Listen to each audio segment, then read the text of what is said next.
Hello, my friends. Welcome back to my channel. I'm so happy to see you here today. In this video, we are going to learn English with a special technique called shadowing. Now, you might be wondering, what is shadowing? Let me explain. Shadowing is when you listen to someone speaking in English and try to repeat what they say exactly how they say it.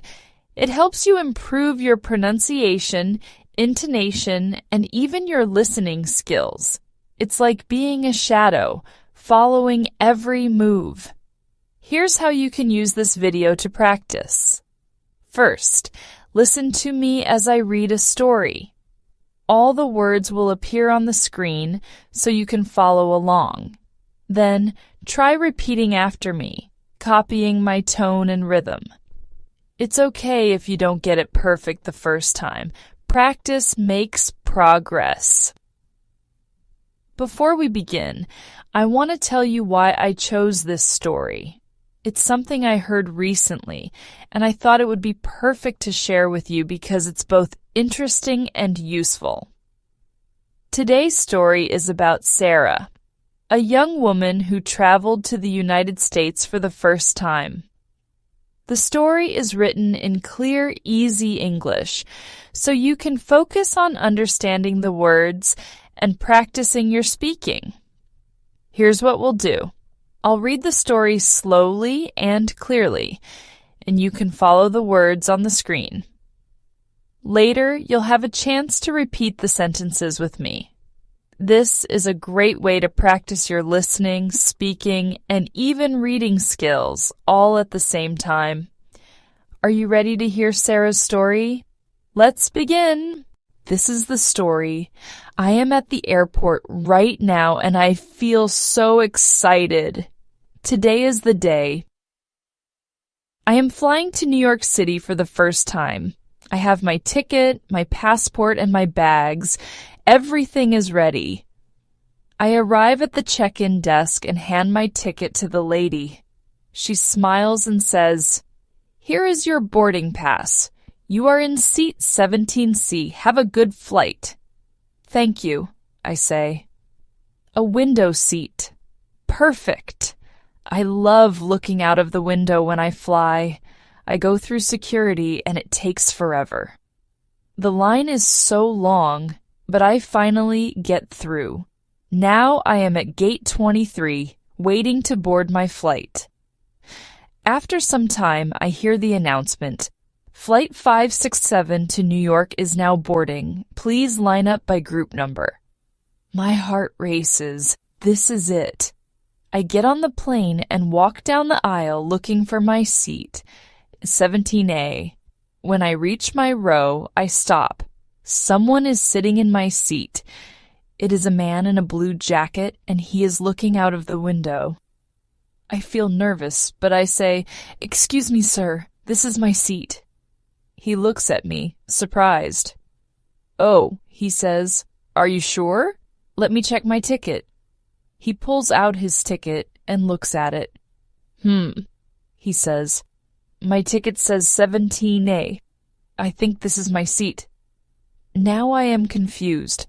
I pull out my ticket and show it to him. "See? My ticket says 17A, I say confidently. He looks at my ticket, then looks at me. He smiles kindly and says, "Okay, no problem. You can take the seat. I'll sit in the middle." I feel a little bad, but I really want the window seat. "Thank you," I say as I sit down. The plane takes off, and I look out the window. The clouds are so beautiful. I feel happy and relaxed now. The man next to me starts a conversation. "Are you going to New York for vacation?" he asks. "Yes," I say. "It's my first time. I want to see Times Square and the Statue of Liberty." "That's great," he says.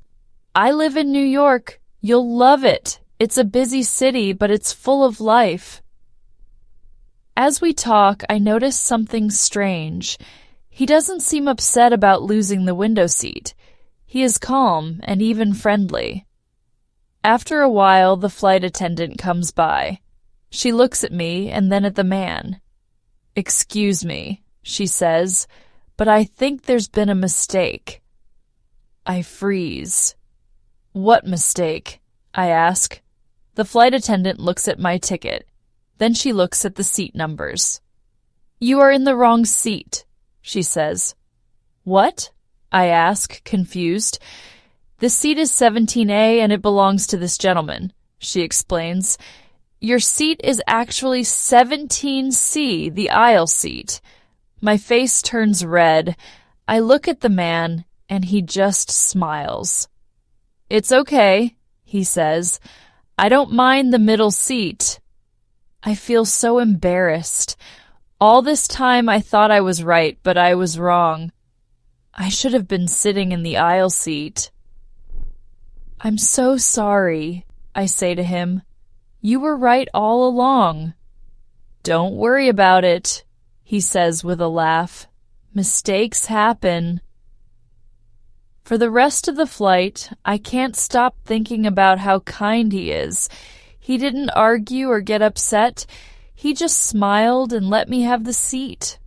As the plane lands, I thank him again. "You are very kind," I say. He just laughs and says, "Enjoy New York, and next time double-check your ticket." When I leave the plane, I feel a mix of emotions: embarrassment, gratitude, and relief. This trip is already teaching me something important. Sometimes it's okay to admit when you're wrong. So, what can we learn from Sarah's story? First, always double-check your ticket. It's a simple step, but it can save you from a lot of confusion. Mistakes, like sitting in the wrong seat, are easy to make, especially when we're feeling excited or nervous. But here's the most important lesson. Mistakes are okay. Sarah thought she was right, but she wasn't. Instead of getting upset, the man showed kindness and patience. This teaches us that being kind to others, even in small situations, can make a big difference. Learning English is just like this journey. Sometimes we make mistakes, and that's okay. Mistakes help us learn and grow. The important thing is to keep trying and stay positive. Every small step you take in learning English is a step closer to reaching your goals. Now, I want you to think about this. What would you have done in Sarah's situation? Would you have switched seats or insisted on staying where you thought you belonged? Let me know in the comments. Now let's look at some useful phrases and vocabulary from Sarah's story.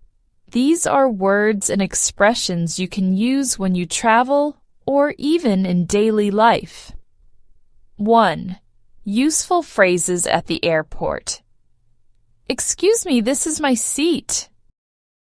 Use this phrase if someone is sitting in the wrong seat. Repeat after me. "Excuse me, this is my seat." "Let me check my ticket." A polite way to confirm your seat or other travel details. Repeat after me. "Let me check my ticket." Have a good flight. A friendly way to wish someone a safe and pleasant trip. Repeat after me. Have a good flight. 2. Vocabulary for travel. Boarding pass. This is the ticket you need to get on the plane. Boarding pass. Example: I showed my boarding pass at the gate. Window seat, middle seat, aisle seat. These are the 3 types of seats on a plane.